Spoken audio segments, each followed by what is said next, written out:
Hello everybody, Reggie Time here. First video of the week on the Snap Challenge thing. That's been for two reasons. Number one, I've been playing a little bit elsewhere for a few days because games have been good on one of the other sites I play, so I've been grinding there. Secondly, in the mornings, the Snap pool hasn't been filling, so it's been difficult to get any volume in at the games.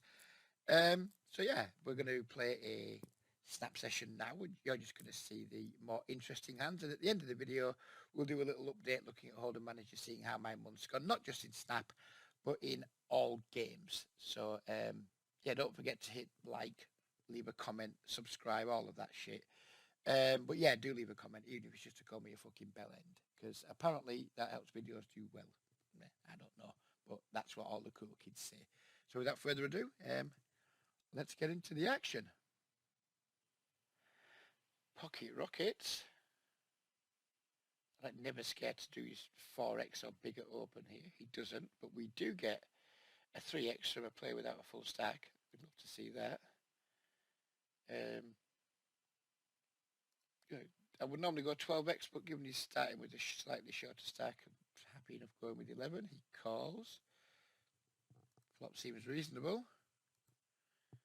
We'll go with a just over half pot here.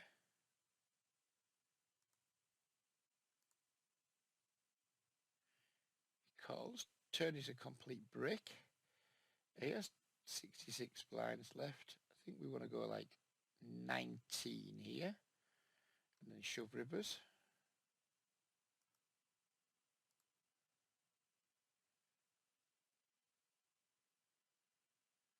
He's all in. Let's hope he hasn't got a set. Very unlikely he has any two pairs. His most value is going to be like pocket nines, I would imagine, but obviously we're not folding. He had 9-10. Thank you very much, sir.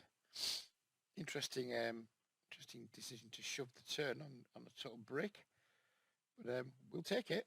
Thank you very much. 1-0 to the fat lad. We'll be rat hole in this stack now, by the way. So when the next hand comes along and we have 100 blinds again, it's because we've rattled the shit out of this stack.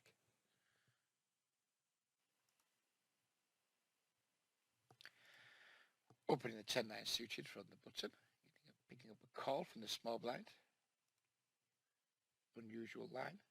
Normally you would expect like skilled regs to 3-bet or fold from the small blind. So when we do find someone who flats, doesn't necessarily mean they're a bad player, but it certainly is an indication that they're not a well-drilled reg. I think we're going to like bet 2 blinds on this turn and then check back rivers if we're allowed. I expect to beat a lot of hands like pocket 7s here, pocket 8s. Maybe he's just got some hands like ace jack, etc. Didn't want a 3-bet. More than a showdown value, don't need to bluff. Pocket 8s, yeah. Not surprised to see that, really. There are a lot of players like this in the pool that I've noticed. There's no hoods, but the pool is like kind of really seems to be tight passive.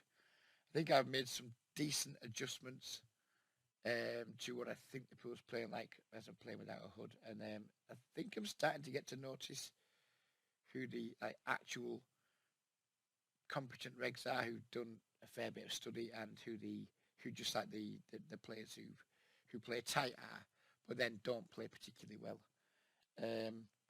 It can be costly in these games if you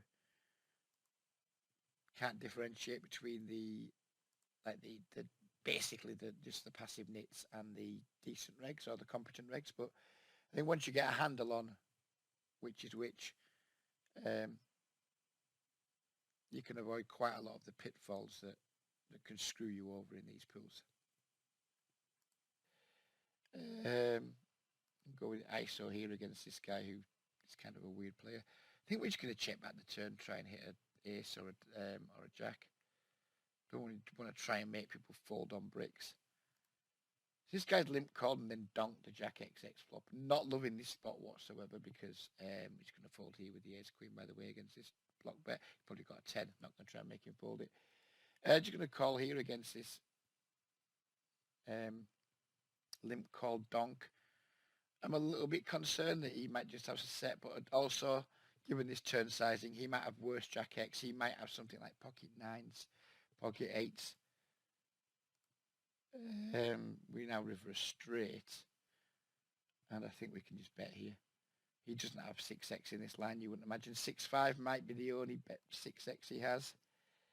The problem is, what do we get called by? But I think he's got like pocket eights. He's never calling.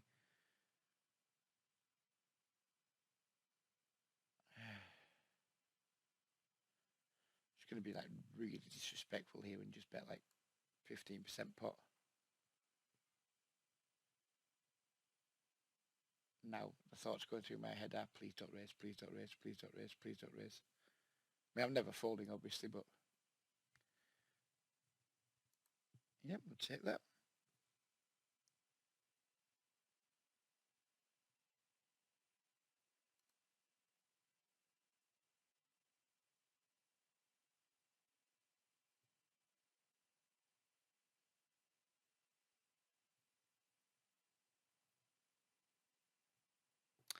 So we've flopped the top pair over here with the ace-9.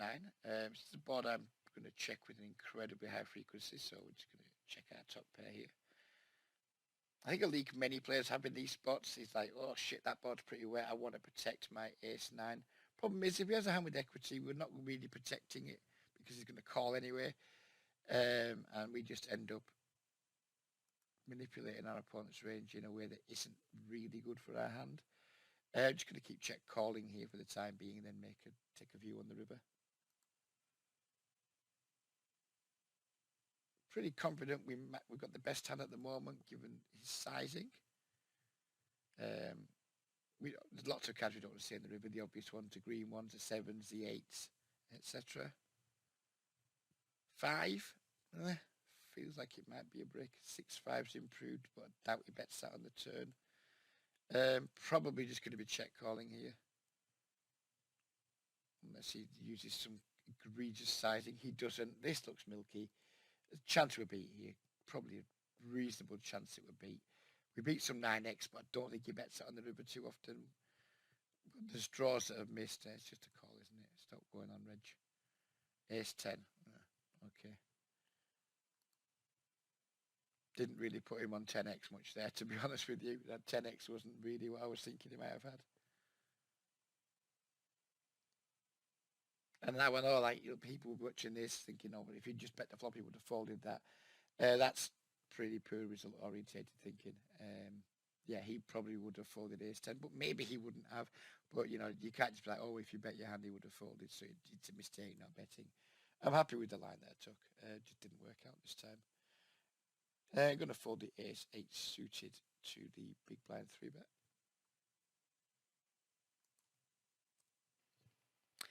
Eight-9 suited under the gun. It's not a mandatory open, so we're going to have a little roly-woly.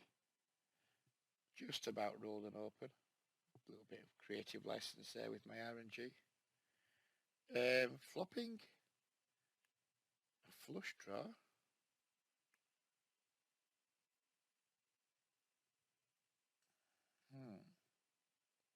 Feels like it's like a mandatory c-bet due to how dry the board is. But I don't think this opponent is going to do too much folding. I think he's going to float a lot, etc. Maybe even, I think like this player feels to me like he's on the more aggressive side of the spectrum. Now we're going to roll for raise or call. Sadly, we rolled a call when I really wanted to raise. And now we're done. Now this is over.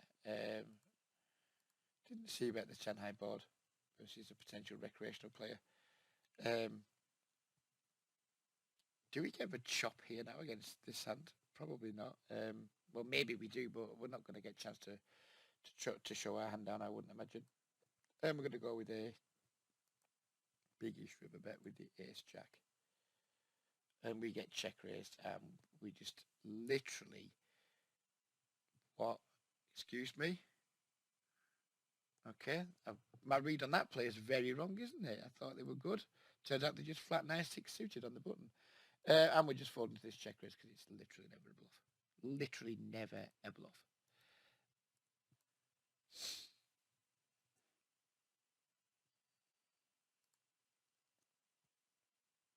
open the jacks here. We've got 2 callers. It's the board I would check with a pretty high frequency under normal circumstances, but it looks like the guy in the blinds is a pretty recreational player. And this player doesn't stab enough, in my opinion, versus checks to make me want to go for anything other than a bet.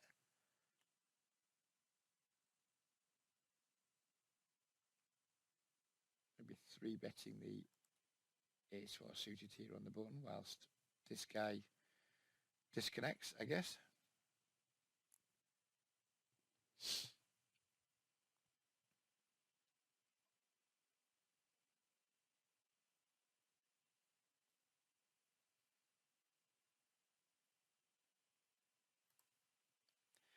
Turning a straight.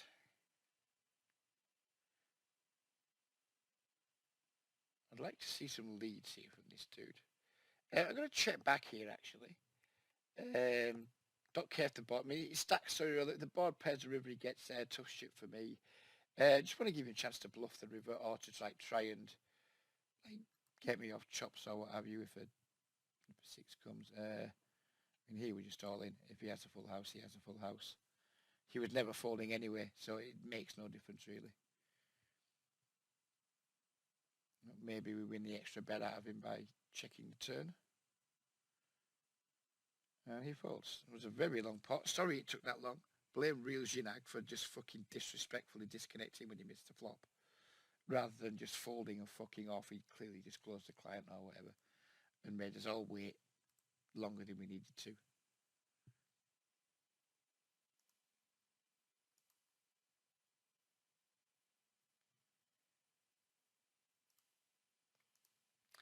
Sadly, I'm getting a telephone call, so we need to sit out next hand all cash games so I can return the call.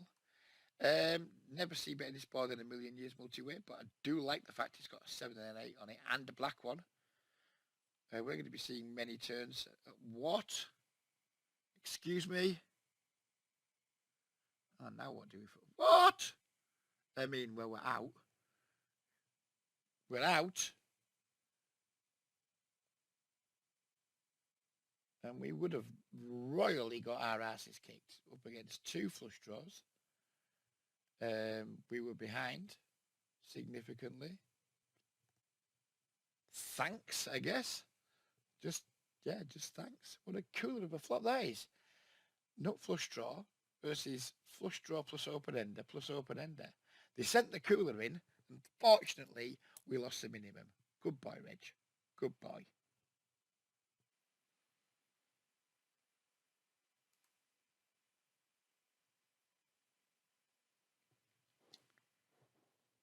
King Jack offsuit.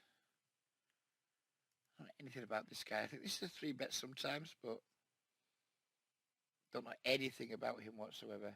So my default assumption, when I don't know anything about a player in this pool until they prove otherwise, is weak tight.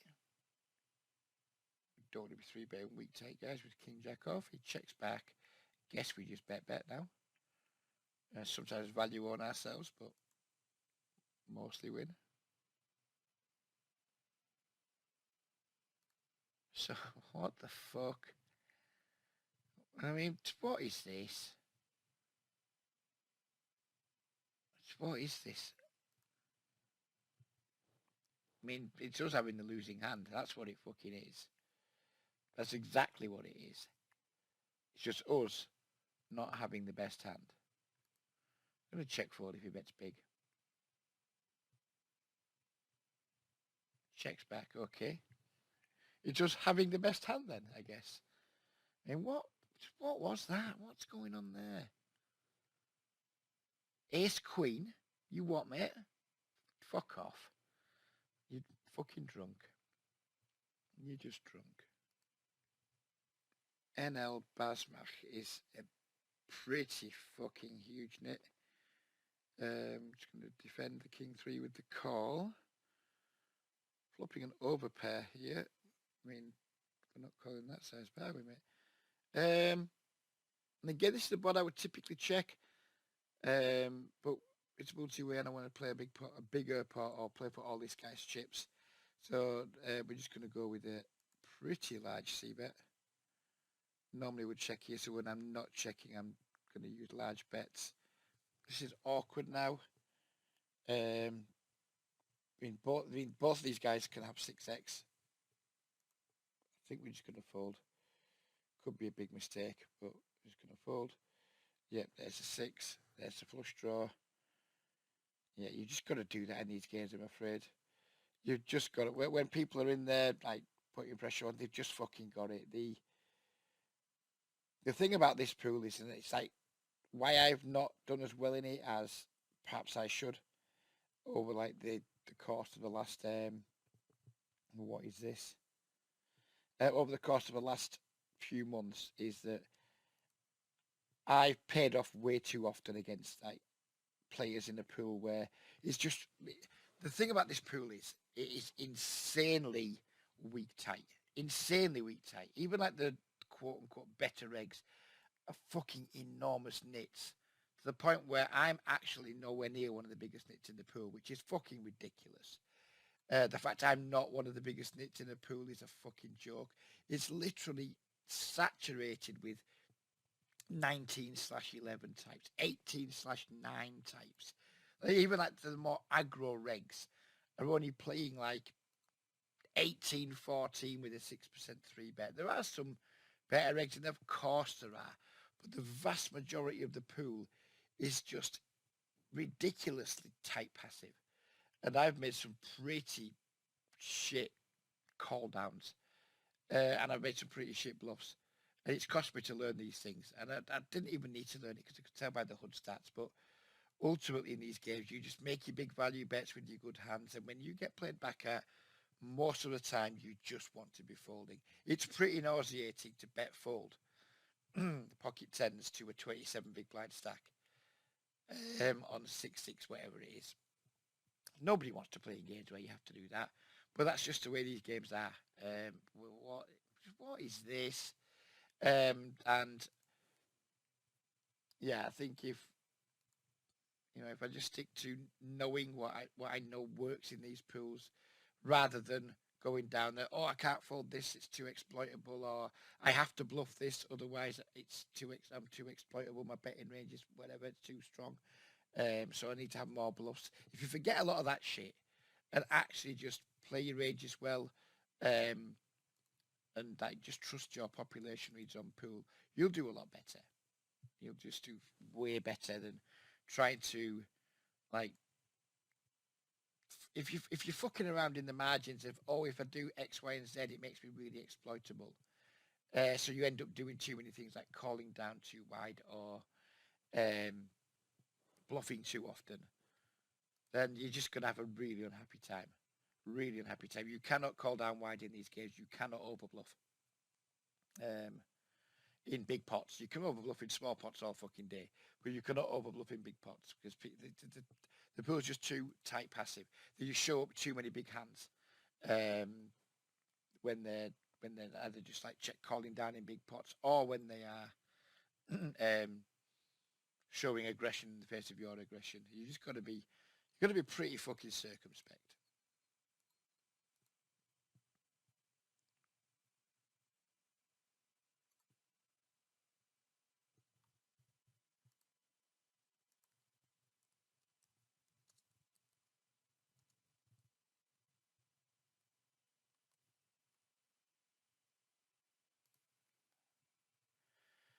I just couldn't gonna do his fucking disconnect thing again. Gets right on my fucking tits, this dude. Alright, he's gone. So we've been called here. This guy just has like pocket jacks, pocket tens all day, maybe even pocket queens, ace queen, etc. This is a board I should bet with a very, very high frequency. And I'm going to do it, of course. But it's a pretty unhappy c-bet, and we're just going to bet small. But it's a very unhappy c-bet against this player.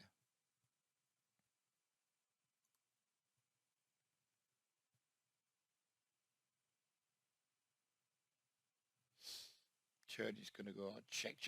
He's going to lead river small, and we're going to fold. That's what's going down here.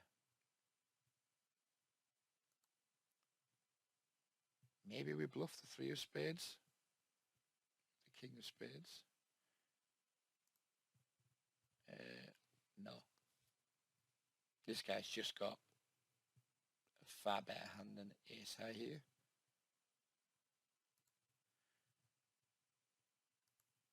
The pool is shrinking, and there's quite a few really boring cunts in the pool right now that are making up most of the bums on seats. So we're just going to play around to our blinds and then go to the Hold'em Manager section of the video.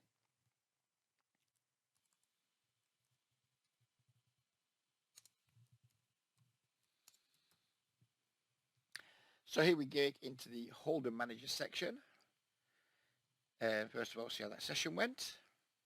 And we won $14. We played just over an hour on 23.20. Check that. I thought I didn't feel like it was a 23.20 slash session, 23.21, 8% 3-bet. So I totally misread how the session went in terms of my VP and PFR. But overall, mustn't grumble. This is just the challenge graph, so challenge results so far with the triple eight. We'll put the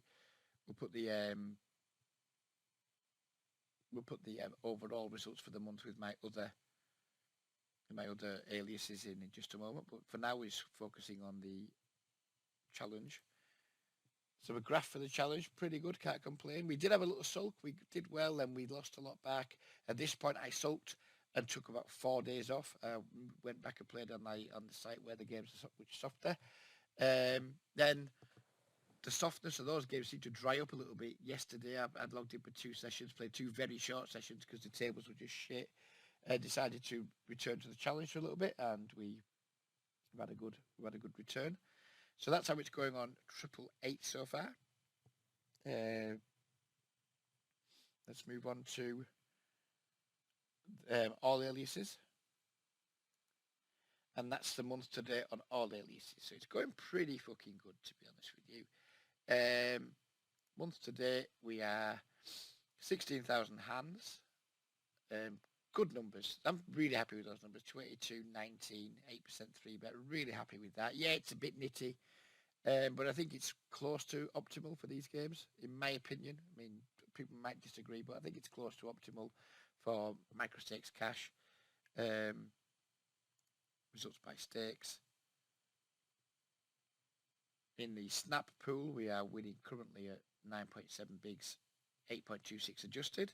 And in the softer games I play on iPoker, we are winning at 10 bigs 100, 20 bigs 100 adjusted over a small sample.